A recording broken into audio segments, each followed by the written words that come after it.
ಬೆಳೆ ಹಾನಿಗೆ ಯಾರು ಅರ್ಜಿಯನ್ನ ಸಲ್ಲಿಸಿಲ್ಲ, ಇದೇ ಜುಲೈ 30ನೇ ತಾರೀಕು ಕೊನೆಯ ದಿನಾಂಕ.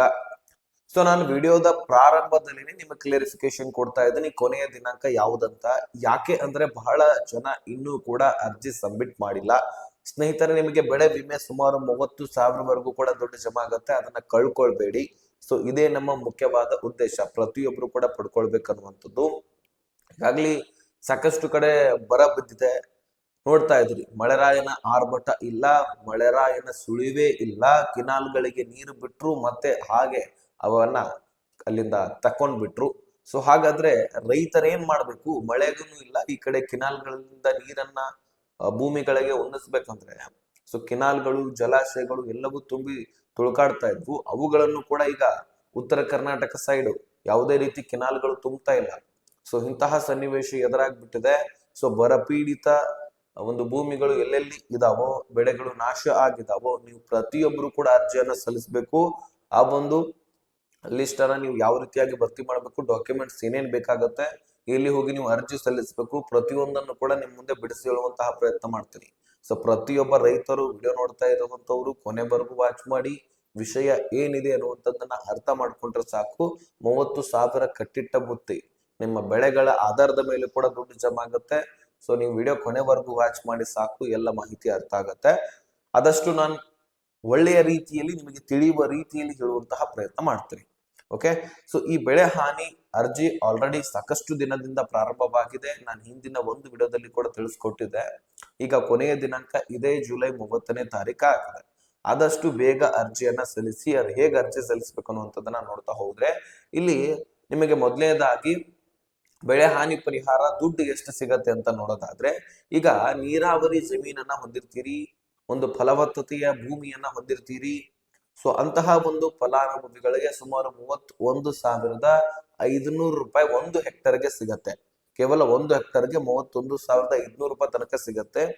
ಇನ್ನು NDRF ಕುಸ್ಕಿ ಜಮೀನುಗಳಿಗೆ ಎಷ್ಟು ಸಿಗತ್ತೆ ಅಂದ್ರೆ ದುಡ್ಡು 25,500 ತನಕ ಕೂಡ ದುಡ್ಡು ಸಿಗುವಂಥದ್ದು. ಇದು NDRF ಕುಸ್ಕಿ ಜಮೀನುಗಳಿಗೆ.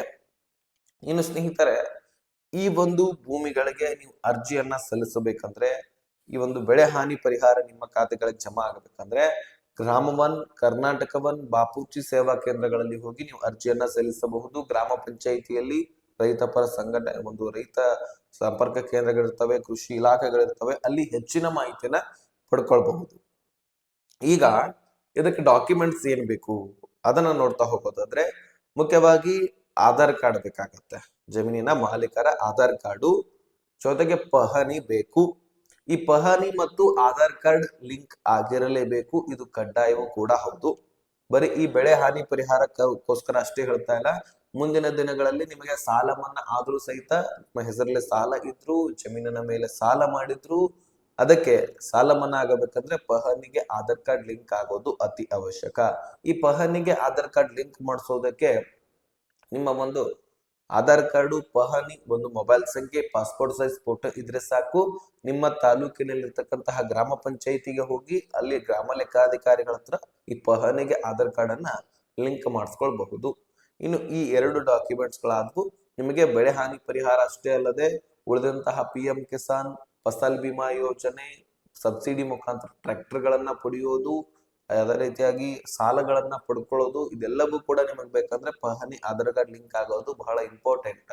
ಅದಕ್ಕಾಗಿ ಇದರ ಬಗ್ಗೆ ನಾನು ಹೇಳಿದೆ. ಇನ್ನು ಇದರ ಜೊತೆಗೇನೆ ಫ್ರೂಟ್ಸ್ ID ಬೇಕು. ಜೊತೆಗೆ ನೀವು ಯಾವ ಬೆಳೆಯನ್ನ ಬೆಳೆದಿದ್ದೀರಿ ಅದರ ಬಗ್ಗೆ ಮಾಹಿತಿ ಬೇಕು. ಜೊತೆಗೆ ನಿಮ್ಮ ಹೊಲ ಗದ್ದೆಗಳು ನಾಶ ಆಗಿರ್ತಕ್ಕಂತಹ ಒಂದು ಫೋಟೋ ಅಥವಾ ವಿಡಿಯೋ ಬೇಕಾಗತ್ತೆ ಅಧಿಕಾರಿಗಳಿಗೆ ತೋರಿಸ್ಲಿಕ್ಕೆ. ಸೊ ಇಷ್ಟು ಇದ್ರೆ ಸಾಕು. ನೀವು ಗ್ರಾಮ 1, ಕರ್ನಾಟಕ 1 ಬಾಪೂಜಿ ಸೇವಾ ಕೇಂದ್ರಗಳು ಅಥವಾ CSC ಸೆಂಟರ್ಗಳಲ್ಲಿ ಹೋಗಿ ನೀವು ಅರ್ಜಿಯನ್ನ ಸಲ್ಲಿಸಬಹುದಾಗಿರುತ್ತೆ. ಸೊ ಬಹಳ ದಿನದಿಂದ ಪ್ರಾರಂಭವಾಗಿದೆ. ಇದೇ 30ನೇ ತಾರೀಕು ಕೊನೆಯ ದಿನಾಂಕ. ಆದಷ್ಟು ಬೇಗ ಅರ್ಜಿ ಸಲ್ಲಿಸಿದ್ರೆ ನಿಮಗೆ 30,000 ಕಟ್ಟಿಟ್ಟ ಬುತ್ತಿ, ಅದನ್ನ ನೀವು ಯಾವುದೇ ತೊಂದರೆ ಇಲ್ಲದೆ ಪಡ್ಕೊಳ್ಬಹುದು. ರಾಜ್ಯದ ರೈತರು ಪ್ರತಿಯೊಬ್ಬರು ಕೂಡ ಇದಕ್ಕೆ ಬೆಳೆ ಹಾನಿ ಆದಂತವರು ಅರ್ಜಿಯನ್ನ ಸಲ್ಲಿಸಿ, ನಿಮಗೆ ಖಂಡಿತವಾಗ್ಲೂ ದುಡ್ಡು ಬರುತ್ತೆ. ಇನ್ನು ಸಾಲದ ಮನ್ನದ ಬಗ್ಗೆನೂ ಕೂಡ ಸಾಕಷ್ಟು ಚರ್ಚೆ ಆಗ್ತಾ ಇದೆ. ಅದ್ರ ಬಗ್ಗೆ ನಾನು ಹಿಂದಿನ ವಿಡಿಯೋಸ್ದಲ್ಲಿ ಕೂಡ ನಿಮ್ಗೆ ತಿಳಿಸ್ಕೊಟ್ಟಿದ್ದೆ, ಲೈವ್ ಪ್ರೂಫ್ ಸಮೇತ ಡಿ ಕೆ ಶಿವಕುಮಾರ್ ಅವರು ಏನ್ ಹೇಳಿದ್ದಾರೆ ಅನ್ನುವಂಥದ್ದನ್ನ. ಆ ವಿಡಿಯೋಸ್ ಗಳನ್ನ ಕೂಡ ನೀವು ಗಮನಿಸಬಹುದು. ಅಲ್ಲಿ ಸಾಲ ಮನ್ನಾದ ಬಗ್ಗೆ ಮಾಹಿತಿ ಕೂಡ ಸಿಗತ್ತೆ. ಇನ್ನು ಬರಪೀಡಿತ ಒಂದು ಭೂಮಿಗಳಂತ ಸಾಕಷ್ಟು ಜಿಲ್ಲೆಗಳನ್ನ ಇಲ್ಲಿ ಒಂದು ಗಮನಿಸಲಾಗಿದೆ. ಅದರಲ್ಲಿ ಈಗ ಉತ್ತರ ಕರ್ನಾಟಕ ಸೈಡ್ ಕೂಡ ಕೆಲವೊಂದಿಷ್ಟು ಜಿಲ್ಲೆಗಳು, ದಕ್ಷಿಣ ಕನ್ನಡ ಸೈಡ್ ಕೂಡ ಅಲ್ಲಿ ಈಗ ಹೆಚ್ಚಿನ ಮಳೆ ಕೂಡ ಆಗ್ತಾ ಇದೆ. ಅಲ್ಲೇನ್ ಹೆಚ್ಚಾಗಿ ಭೂಮಿಗಳನ್ನ ಅಷ್ಟೊಂದು ಜಿಲ್ಲೆಗಳನ್ನ ಒಂದು ಆಯ್ಕೆ ಮಾಡಿಲ್ಲ. ಆದ್ರೆ ಈಗ ಬೆಳೆ ಹಾನಿಗೆ ಏನ್ ಸಿಗತ್ತಲ್ವಾ, ಅದು ಮಾತ್ರ ನೀವು ಅರ್ಜಿ ಸಲ್ಲಿಸಿದ ಆಧಾರದ ಮೇಲೆ, ಯಾವ ಬೆಳೆಯನ್ನ ಬೆಳೆದಿರ್ತೀರಿ ಅದರ ಆಧಾರದ ಮೇಲೆ ಹೆಚ್ಚುವರಿ ದುಡ್ಡು ಕೂಡ ಜಮಾ ಆಗುವಂತದ್ದು. ಆದಷ್ಟು ಗ್ರಾಮ ಒನ್ ಕರ್ನಾಟಕ ಒನ್ಗಳಿಗೆ ಹೋಗಿ ಭೇಟಿ ಕೊಡಿ, ಅಲ್ಲಿನ ಒಂದು ಡಾಕ್ಯುಮೆಂಟ್ಸ್ ಕೊಟ್ಟು ಅರ್ಜಿಯನ್ನ ಸಲ್ಲಿಸಿ. ಏನೇ ಕ್ವಶನ್ಸ್ಗಳು, ಪ್ರಶ್ನೆಗಳು ಇದ್ರೆ ಡಿಸ್ಕ್ರಿಪ್ಷನ್ ಅಲ್ಲಿ ಇನ್ಸ್ಟಾಗ್ರಾಮ್ ಲಿಂಕ್ ಕೊಟ್ಟಿರ್ತೀನಿ, ಅಲ್ಲಿಂದ ನನಗೆ ಮೆಸೇಜ್ ಮಾಡಿ, ನಾನು ಖಂಡಿತವಾಗ್ಲೂ ರಿಪ್ಲೈ ಕೊಡ್ತೀನಿ. ಓಕೆ, ಈ ಇನ್ಫಾರ್ಮೇಶನ್ ಅನ್ನ ಆದಷ್ಟು ಎಲ್ಲ ರೈತರಿಗೆ ಶೇರ್ ಮಾಡಿ, ಅವ್ರಿಗೂ ಕೂಡ ಕ್ಲಾರಿಫಿಕೇಶನ್ ಸಿಗಲಿ.